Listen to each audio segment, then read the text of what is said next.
Nas pinceladas de Monet e seus amigos, é difícil distinguir aonde termina a arte e começa a física. Essa frase é de uma pessoa muito ilustre.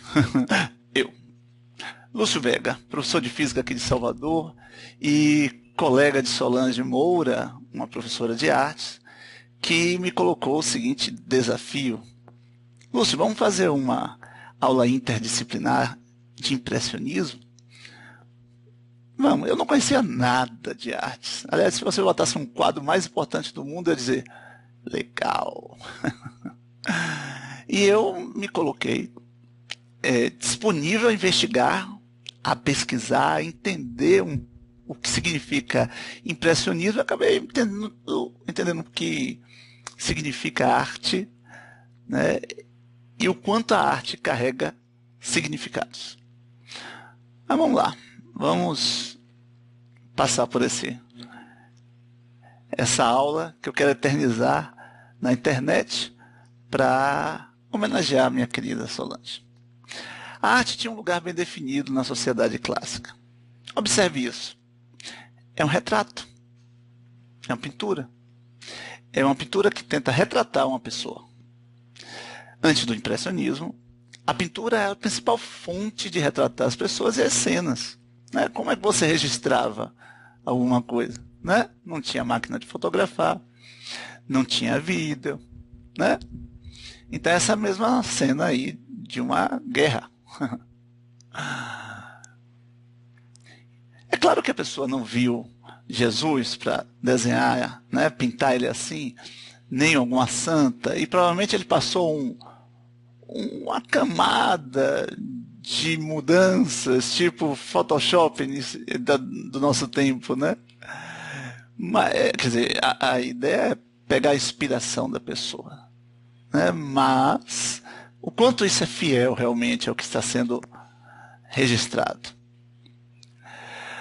Em um quadro clássico, a cor desejada era obtida na paleta, que é esse lugar que você mistura a cor, antes da tinta ser colocada no quadro.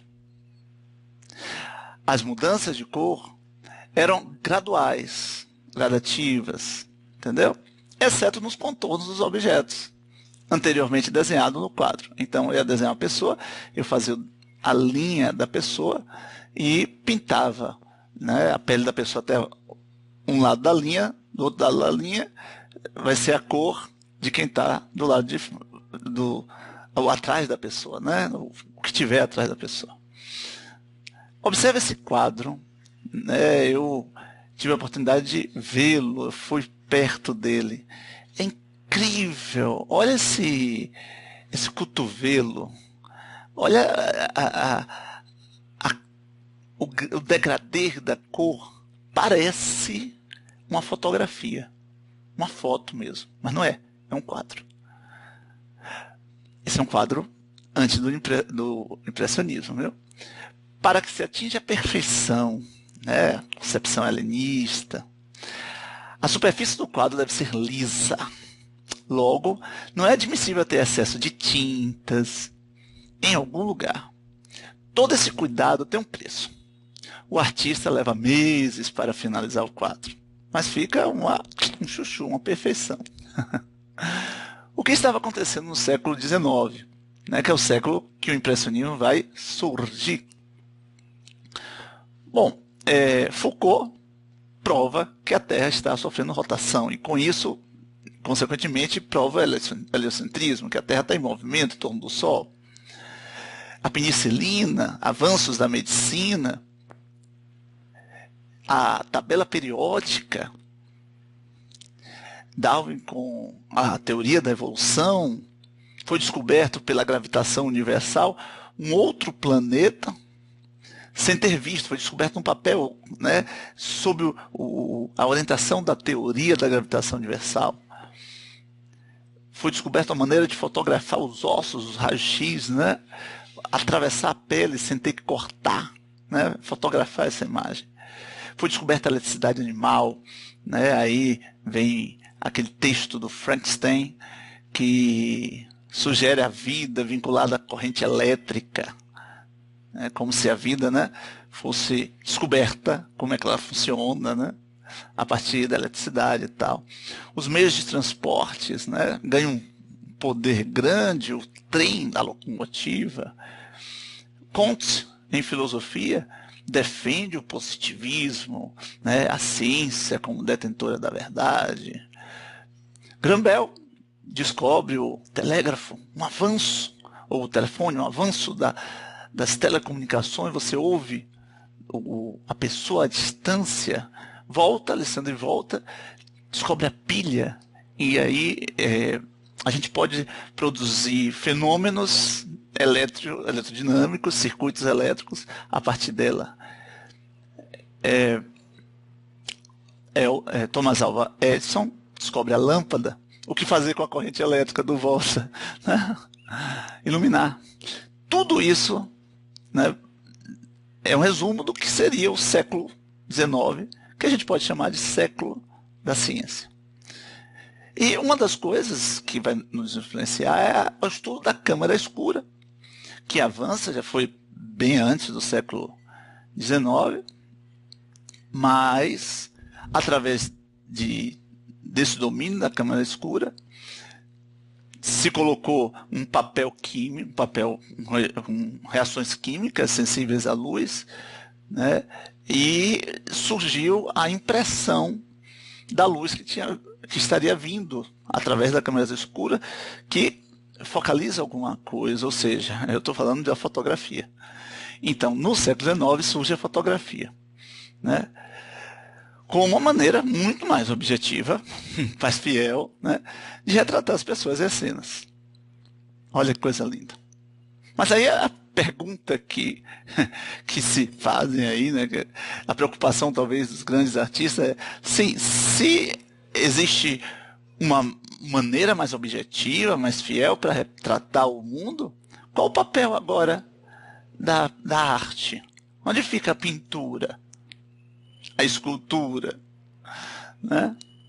Então a arte, de certa forma, né, claro que tem sua beleza, seu charme, mas de certa forma ela perdeu seu lugar e estava procurando um outro lugar nessa sociedade.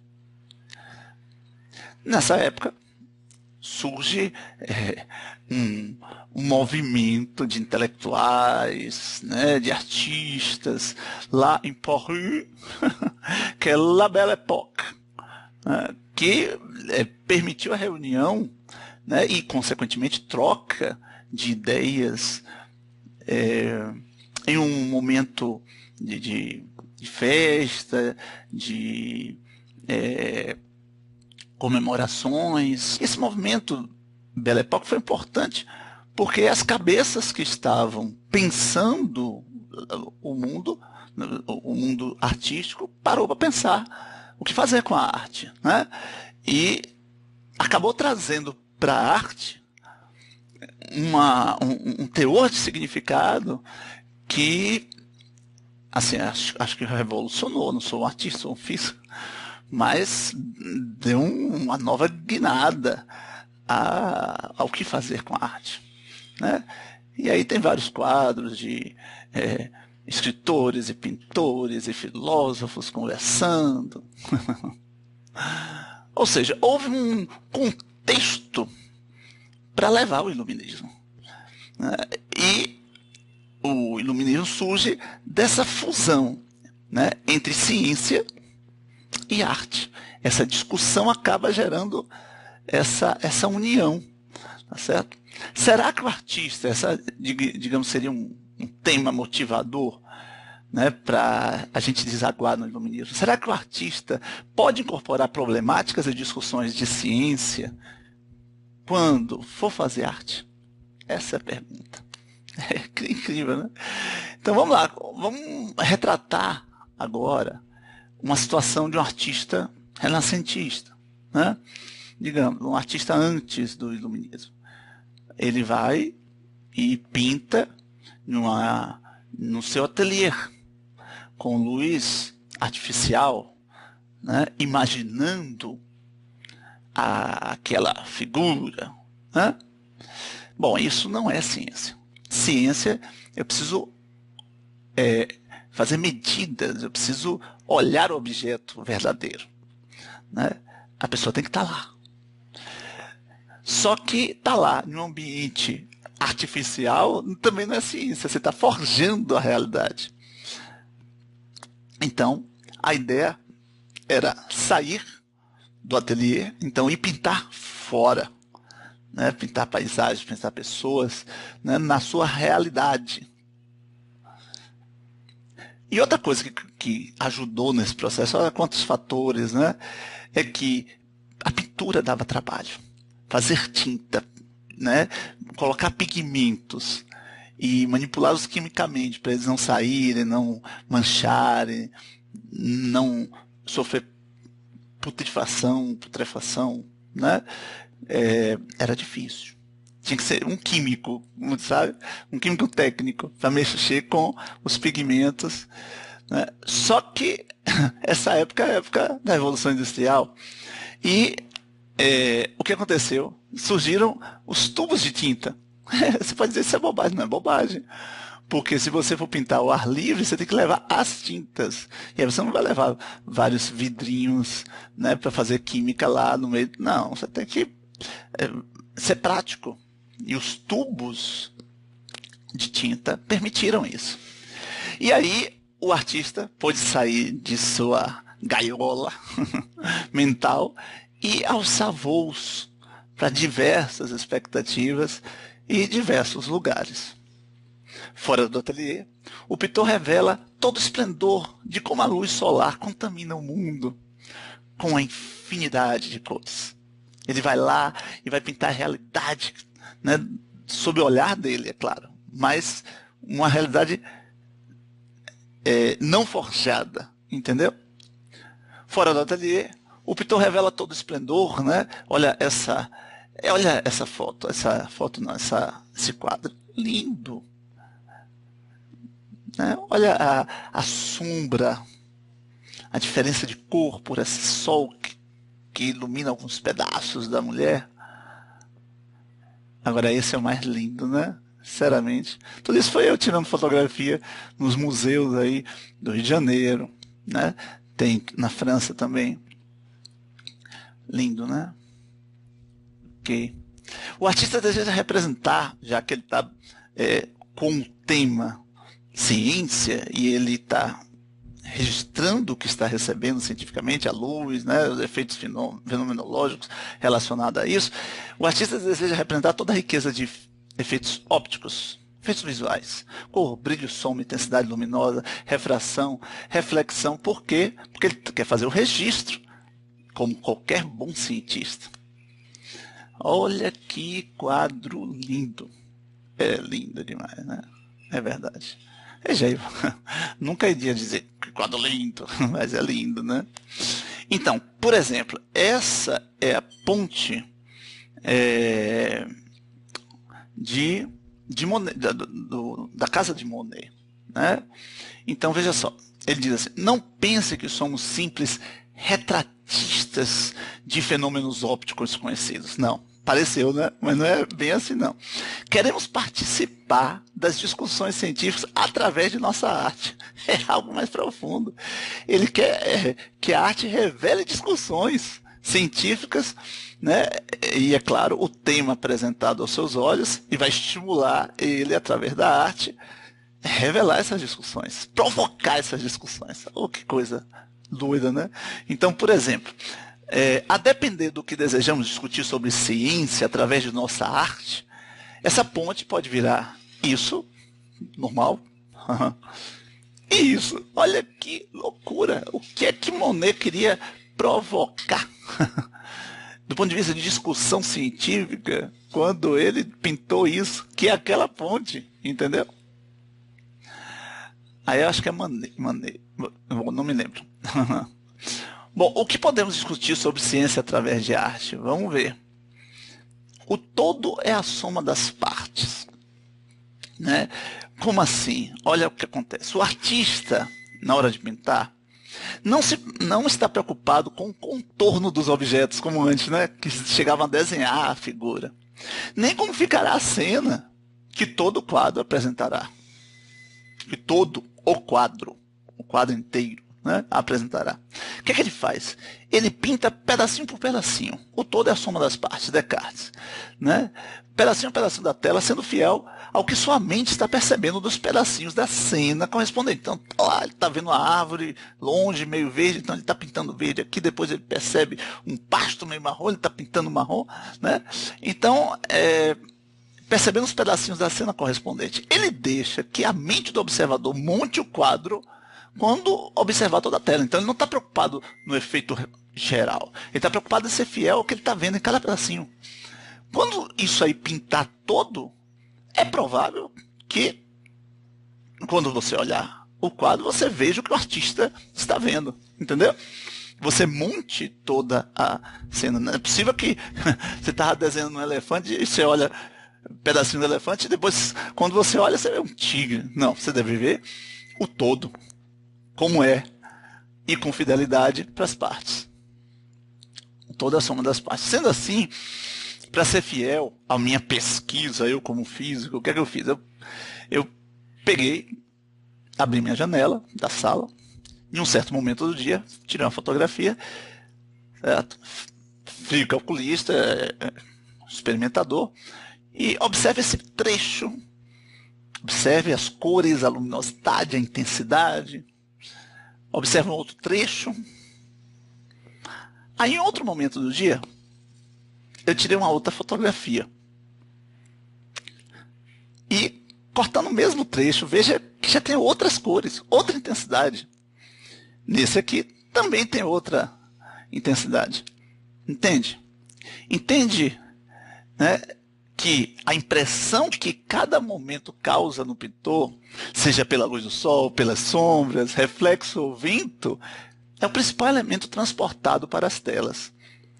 E essa impressão muda. Então ele tem que pintar rápido, né? Então, olha só.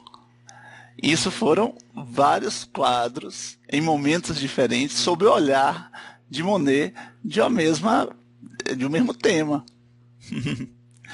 Que foi essa igreja aí. O tema é uma coisa secundária. O que eu quero reproduzir é o que existe entre mim e ele. A interpretação. Legal, né? Então, por exemplo, olha só, uma coisa que surgiu, isso é muito importante, interessante, surgiu com um olhar objetivo dos iluministas, né? Se você olhar aquela sombra, a sombra tem cor. As sombras são coloridas. Por que eu digo que isso é novidade? Porque antes as sombras não eram pintadas coloridas, eram pintadas em degradê de cinza. O impressionismo, cara, foi fiel à realidade, olhou aquele negócio, tem um objeto amarelo, tem a sombra dele, a sombra é amarela. Agora, amarela escurecida, mas é colorida. As sombras são coloridas. Isso é uma novidade do impressionismo, que é um retrato da fidelidade de observação científica, entendeu? Veja, o tempo é muito importante. Então, como é que você... Olha a lógica. Você sabe que se olhar um tema agora, uma hora depois, pode ter um aspecto diferente. Então tem que ser rápido. Os quadros demoravam 15, 20, 30 minutos. É diferente de 3 meses, que demoraria uma pintura clássica, né? Então, eles tinham que fazer rápido, não poderiam se preocupar tanto em deixar a tela lisa. Olha só os acúmulos de tintas que surgem. Tá vendo? Por isso que as pessoas olhavam um quadro impressionista e achavam que eram borrões. Veja, a interpretação de quem achava isso não estava vinculada à preocupação que o pintor impressionista estava tendo naquele momento de registrar rapidamente, porque a situação é fugaz, é rápida, né? Ele tinha preocupação de registrar rapidamente aquilo que ele estava percebendo do tema. No século XVII, Isaac Newton tinha descoberto que a luz solar ela pode ser dividida, né, através de um prisma. Bom, aí as pessoas não valorizavam tanto, poderia dizer, oh, o prisma é colorido. Sim, mas o Newton, ele conseguiu, com dois prismas, juntar cores, né, e mostrar que raios luminosos de cores diferentes podem gerar a cor branca. Então ele está dizendo que a cor, a cor a luz do Sol, na verdade, é uma luz policromática. Entendeu? Então, isso quer dizer que pode existir cores aí que sejam feitas por várias cores primárias, entendeu? Cores mais fundamentais.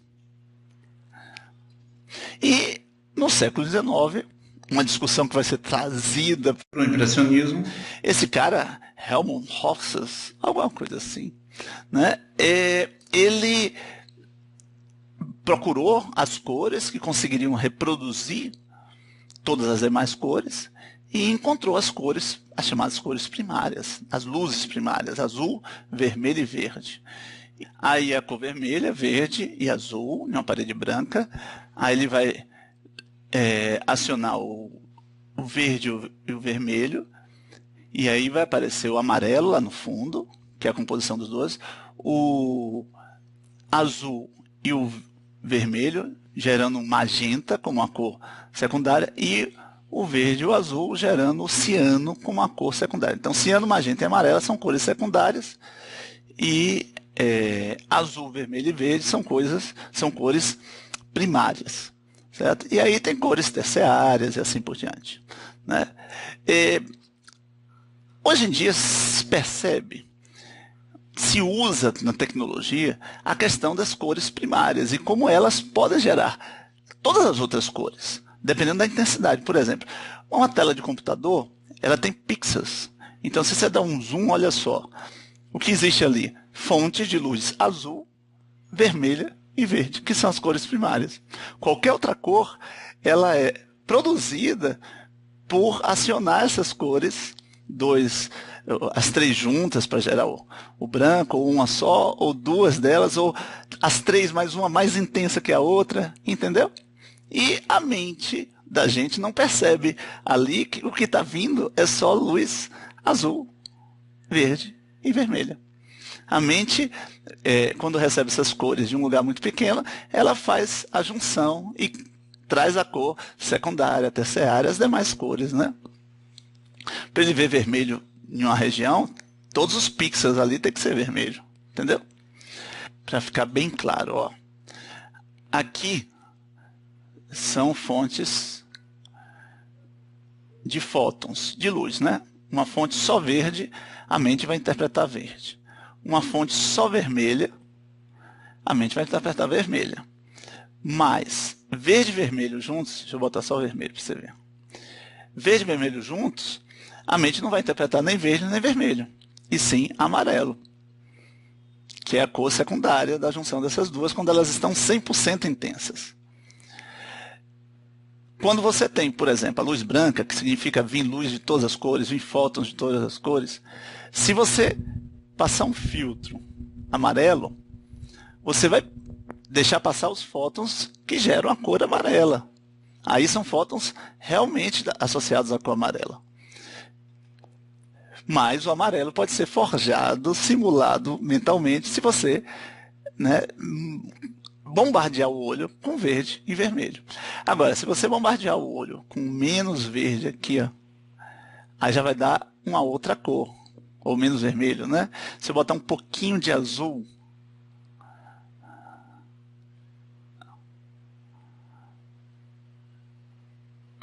deixa eu botar um pouquinho mais, né? Aí começa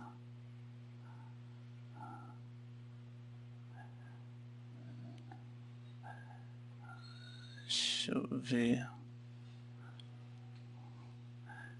E aí varia, né? Aí muda. Agora, uma coisa importante: misturar tinta é a mesma coisa que misturar luz? Não, não é a mesma coisa. Misturar pigmento e misturar luz são coisas diferentes. Por quê? Porque o pigmento, ele na verdade, o que é que ele faz? O Isaac Newton explicou isso.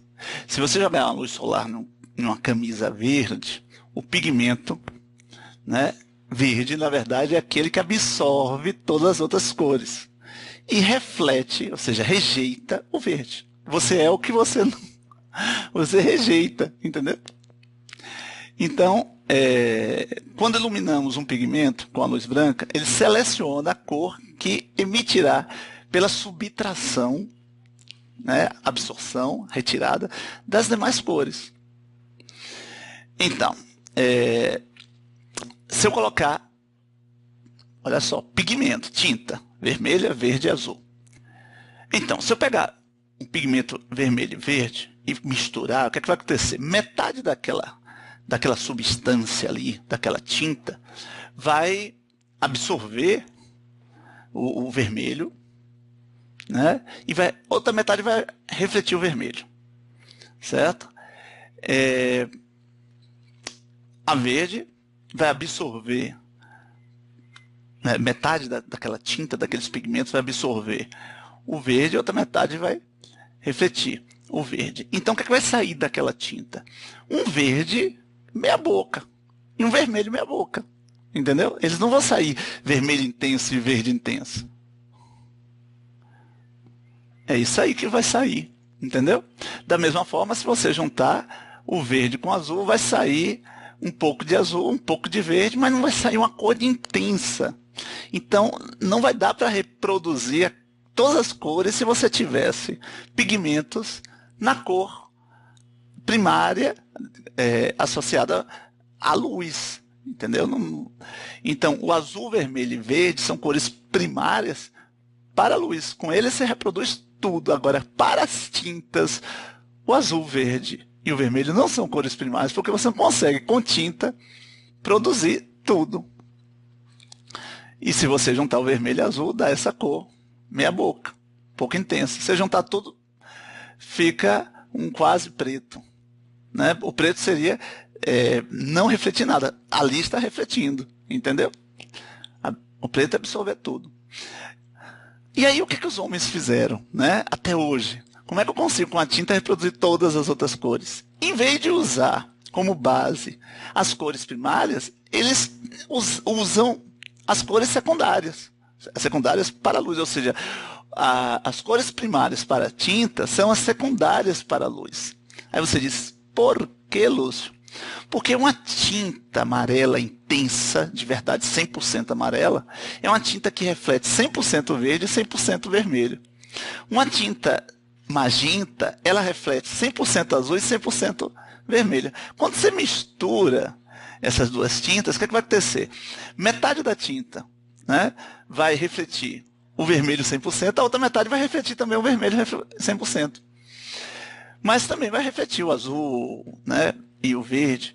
Mas ao refletir o azul, o verde e também o vermelho, reflete o branco, que não vai fazer, não vai dar significado. O importante é que a cor que está sendo refletida e está refletida intensamente é o vermelho. E aí você consegue um vermelho intenso, entendeu? A mesma coisa dá para perceber ali, se eu pegar o magenta e juntar com o ciano, vai dar um azul forte. Se eu pegar o amarelo e juntar com o ciano, vai dar o quê? Um verde intenso. E aí você consegue reproduzir todas as cores. Agora, as primárias para a luz, que são as secundárias para as cores. Só que quando você junta essas cores, você não consegue o preto 100%, porque existe uma reflexão aí. Alguma reflexão de uma parte das cores, né? Então, por isso que se você quiser reproduzir todas as cores, você usa o ciano, o amarelo e o magenta e o preto, né? Ou seja, isso é o que a gente chama de sistema subtrativo, ou CMYK, diferente do RGB, que serve para luz, né? Cores aí em inglês, nome em inglês, né? E são essas cores que a gente usa em impressora colorida, né? Que são as 4 cores. O ciano, o magenta, o amarelo e o preto. Entendeu? Por isso você usa isso. E essa discussão é importante para quê? Para instrumentalizar os impressionistas a brincar com a cor. Por exemplo, muitas vezes o pintor prepara o quadro para que o observador experimente como a mente cria cores. no momento que ele se afasta, entendeu? Ele se aproxima, vê várias cores. Mas quando se afasta, a mente não consegue separar as cores, já que estão muito perto, então vê uma cor que é a junção das duas, entendeu? Uma secundária, uma terciária. Então, ele deixa duas cores muito próximas para que, quando o quadro for visto de longe, o cérebro do observador crie uma nova cor. Como rege a teoria das cores. É uma discussão, entende? É uma discussão sobre a teoria das cores em um trabalho de pintura. É fazer também trazer isso, né, cientificamente. Olha só esse quadro, olha só que mistura. Esse aí, ó, tá vendo? Se olhar ao próximo, você vê uma bagunça de cores. Esse aí, ó, tá vendo? Dá um zoom, você vai ver uma mistura doida. O ponto máximo nessa brincadeira de cores é o pontilhismo, que eu posso dizer que é uma extensão do impressionismo, né? E o que eles fazem? Eles brincam com a teoria das cores e fazendo pixels, ou seja, pintando ponta a ponta. É óbvio que eles não estão mais preocupados com o efêmero, né? Eles vão pegar uma imagem e demorar meses pintando ponta a ponta, mas ele está preocupado na discussão da teoria das cores, né? Então, eu dei um zoom ali naquele pedacinho daquela saia. O que é que você vê? Vários pontos coloridos, né? Isso é o pontilhismo, entendeu? Que surge nessa época também. Outra coisa importante, e para quem ainda está com dúvida de que a mente é algo significativo na construção da cor, e eu quero defender que ou seja, a cor é uma invencionice mental. Eu quero mostrar aqui. Quer ver? Vamos lá. Tem vários exemplos disso. Tá vendo isso daí? Ok. Se concentre.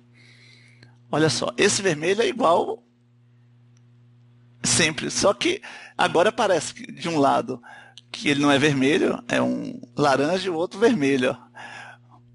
Mas é o mesmo vermelho. E aí a junção disso. Ou seja, o que eu quero falar é que a mente, quando olha esse vermelho, ela vai trazer uma cor associada à vizinhança do que está, né, junto desse vermelho. Então agora aparecem dois vermelhos diferentes, mas eles são os mesmos, com certeza. Olha só, olha eles se juntando, entendeu? Isso mostra que a mente ela faz um papel extremamente importante na produção da cor. Outra brincadeira. Agora, fixe o olhar no ponto preto dentro do círculo.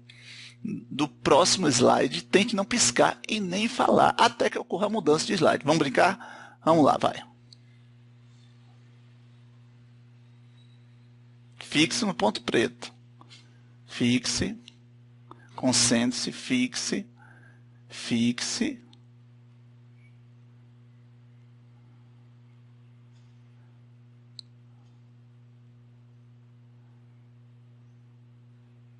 E aí, ó a bandeira do Brasil, todinha, tá vendo? Só que não tem cor aí. E somente está criando cor, entendeu? É mais uma maneira de mostrar que a cor é uma invencionice mental. Bom, o iluminismo teve como marco uma exposição em 1863, no Salão dos Recusados, porque eles não encontraram nenhum lugar, nenhum salão que aceitasse aquelas obras que eram tidas como coisas do demônio, né? Grávidas eram proibidas de olhar para essas telas, né? Então criaram um salão chamado Salão dos Recusados. Aí Cézanne, Monet, grandes nomes do impressionismo. E como não tinha nome essa exposição, esse quadro de Monet, que era Impressão ao Nascer do Sol, né, as pessoas deram o nome impressionismo por causa desse nome aí, Impressão ao Nascer do Sol.